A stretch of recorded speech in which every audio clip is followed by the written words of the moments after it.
Yo, what's up mga kaibigan? This is I2K po again. Yan, nandito ulit tayo sa channel ni Pinas News Insider. Dito ulit tayo magbibigay ng komento at reaksyon. Kaya sabahan nyo. Oh guys, let's go! Sana po ang ating mga taga-DOH, ang ating mga taga-DBM, at maging ang ating mga otoridad, my esteemed colleagues in Congress and Senate, I invite you to visit this hospital. Dahil, makausap ko po sila, wala raw pong nagbibisita sa kanila ng mga opisyal ng gobyerno. I will request na bawasan po ang budget ng DNR na meron pong 12 billion pesos ang Office of the Secretary. At 2 billion doon, akin pong ilalakad at ilalaban na may transfer po sa Philippine National Children's Hospital na mas nangangailangan ng tulong. Ito ang Grabe, balita ngayon. Viral ngayon sa mundo ng social media. Ang di umano'y balitang Senador Raffy Tulfo sumabog sa galit dahil sa di umano'y kapabayaan ng Department of Health sa National Children's Hospital. Pero bago ang lahat, kung bago ka pa lamang Sa lahat ng hindi pa nakasubscribe kay Pinas News Insider, mag-subscribe na po tayo mga kaibigan at huwag nyo rin pong kalimutan mag-subscribe dito sa akin channel. sa aming channel, please huwag kalimutang mag-subscribe at i-click ang notification bell para mas maging updated pa kayo lalo sa lahat pa ng bagong video na i-upload namin. At ito na nga mga kabanat, baguhang Senador Raffy Tulfo, diretsahang binanatan ang mga kasalukuyan at dagdaang opisyal ng Department of Health at iba pa ang ahensya ng gobyerno. Dahil di umano sa kapabayaan nito sa National Children's Hospital, nakalunos-lunos aniya ang kalagayan ng mga pasyente at ng pasilidad ng naturang hospital. Tila naibulsa na ang pondo ng sinasabing hospital dahil hanggang ngayon sira-sira at overcrowded sa pasyente. Dahil imbis na gumaling sa sakit ang mga bata ay mas lalo pang nagkakasakit dahil sa sobrang baba ng kalidad ng mga kagamitan at kulang na kulang ang mga medical staff. Hiniling din niya sa kanyang mga kasamahan sa Senado na bawasan ng 2 milyong piso ang budget ng DNR na hindi aniya nagagamit sa tama at ilagay na lamang sa National Children's Hospital na mas lubos na nangangailangan ng tulong ng gobyerno. At dahil nga sa balitang ito, hindi naman maiwasan ng marami sa ating mga kababayan ang magbigay ng kanilang reaksyon at komento patungkol sa balitang ito. At ayon pa sa kanila, tama ang ginawa mo, Senator Raffy Tulfo. Talagang kawawang hospital na yon. Salamat na mayroong senador nagmamalasakit sa taong bayan. Salamat, Senator Tulfo. Mabuhay ka, Idol. Kinikialabutan ako sa pinaglalaban mo. Kasama nyo kami sa iyong hadikain. Mag-ingat ka po lagi, Idol. Sa tagal na ng panahon, ngayon lang ako nakakita ng ganitong klase ng senador na may malasakit sa kapwa at sa bansang Pilipinas. Naway gayahin ka ng kapwa mong senador, Idol Raffy. Mabuhay ka, Idol, at pagpalain ka ng Panginoon. Kung mga anak o mga mahal nila sa buhay, marahil lang nasa ospital na nabanggit, mas may drive siguro sila upang mapaayos at mapaganda ang facility at ang services dito. Maraming salamat, Senator Raffy Tulfo, sa mga ginagawa nyo para sa kapakanan ng mga pasyenteng bata sa National Children's Hospital. End quote. The President, the National Children's Hospital, a health facility for the poorest and weakest, Talagang galit na galit ka dito sa Raffy Tulfo. is in dire need of our help. Kung paano naghihingalo ang mga pasyente doon, gayon din ang paghihingalo ng pasilidad at sitwasyon ng National Children's Hospital. Una, kulang na kulang po sila sa manpower. They could not handle the amount of patients that comes to them. In fact, listen to this. There is a 3-year waiting time. Ulitin ko po. Excuse me. 3-year waiting time for some of the therapies being offered to the patients. PT, OT, at speech therapy. 3 years, 3 taon. Isa pong buong cycle po yan ng Kongreso. 3 taon maghihintay ang isang pasyente bago siya makatikim ng therapy dito po sa National Children's Hospital. Lubos po akong humahanga sa mga doktor ng National Children's Hospital, maging sa mga nurses doon, dahil sila po may tuturing na tunay ng mga bayani. They give more than what they are paid for. And their salaries Oh, ito, kinikilabutan ako sa mga sinasabi ni Senator Rapi dito, grabe. are way below industry level. Ang 2 buwan na sweldo ng mga PT at pampublikong ospital ay kinikita lamang po nila sa 2 linggo sa private practice.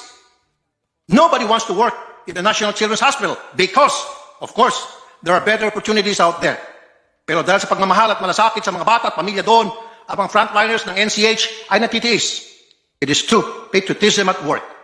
Second, the facilities are also below standard. The building is dilapidated. Ang mga pagtakip nila sa bintana ay plywood. Basag-basag po yung mga bintana at plywood po ang pantakip. Pwedeng pasukin ng alikabok, usok at lamok. Napakainit po ng mga kwarto. Walang tamang ventilation. Imbis na gumaling ang mga bata, mas lalo pa sila magkakasakit. The equipment that they have are outdated and lacking. What kind of parents are we to these children? Their therapy rooms are very small. Just imagine po, kung nakikita niyo po, yan. Halos kalahati lang po yan ng public CR po natin dito sa Senado. How can several children have adequate therapy if they are cramped?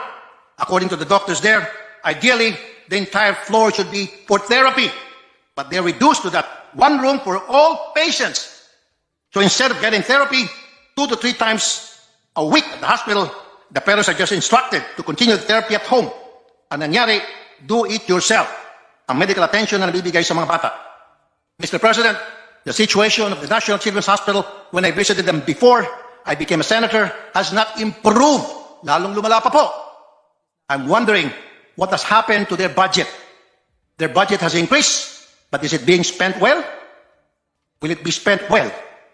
I want to know that we are watching what they will do with the budget of the National Children's Hospital. Actually, hindi naman po talaga nag-increase ang budget ng National Children's Hospital. On the other hand, I would like to commend the Philippine Children's Medical Center for the service that they are giving the children. There is even an ongoing construction to expand the facilities. I salute the management of PCMC. They're on the right track. And so I would like to highlight the stark contrast between the 2 hospitals. The fact that PCMC is doing a good job, there's something wrong with the system of the National Children's Hospital. Actually, there's nothing wrong with the system at the National Children's Hospital. What is wrong is the way the government handles this hospital, the way that the kind of help this hospital is being treated, the way, the kind of help that they must receive from the government. I think that's what the problem is. I would like to call on the DOH to strengthen the education of parents, particularly mothers, when it comes to parental and pregnancy healthcare. Bilang kulang po tayo sa resources upang malagaan ng mga batang may sakit at top priority would be prevention. We should double the information campaign for mothers regarding their lifestyle and diet when pregnant to prevent ailments caused by poor health during pregnancy. Ang laking pera po matitipid ng mga Pilipino kung ang mga sakit ng mga kabataan ay mapipigilan. And I would like to echo the advocacy of our dear Senator Pia Cayetano for breastfeeding. This is the number 1 defense of our children against sickness because it is the best source of immunization for the newborn. While we have programs already for breastfeeding education, we must make sure that illness are implemented in the barangay level para makarating talaga sa ating mga nanay, pati sa mga tatay na nag-aalalay sa ating mga breastfeeding mothers. At bago po ako magtapos ng aking talumpati, pagdating po sa period of amendments, I will request na bawasan po ang budget ng DENR na meron pong 12 billion pesos ang Office of the Secretary.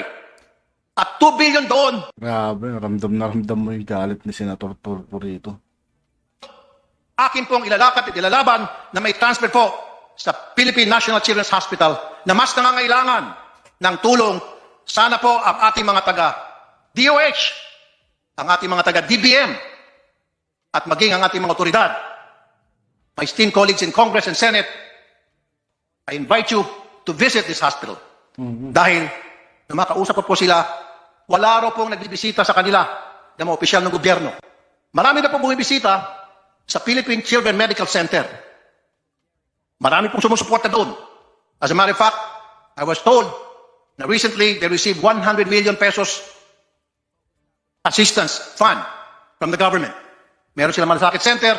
In fact, my brother, Secretary Erwin Tulfo, before he became secretary, nag-donate ng 4 million pesos. Marami po mga donor ang PCMC, which I really appreciate. Pero sa National Children's Hospital, wala. Ilang secretary na po ang nagpalit-palit sa ating gobyerno, ni isang DOH secretary, wala raw pong pumunta doon para bumisita. Para makita sana nila ang tunay na kalagayan ng mga pasyente doon. Wala raw pong bumibisita mga taga-gobyerno. Dahil ba, ito isang maliit lamang na ospital? Dahil ba, ang pupunta rito, mga anak ng mga pinakamahirap na tao sa Pilipinas, the poorest of the poor?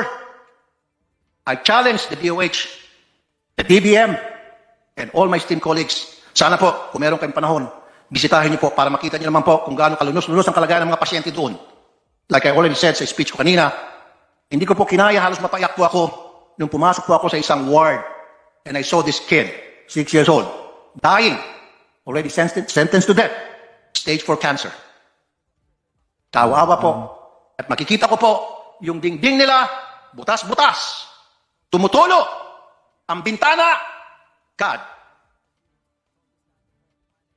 Basag ang bintana at ang ipinagpalit sa halip na papalitan ng salamin, plywood po ang ipinalit.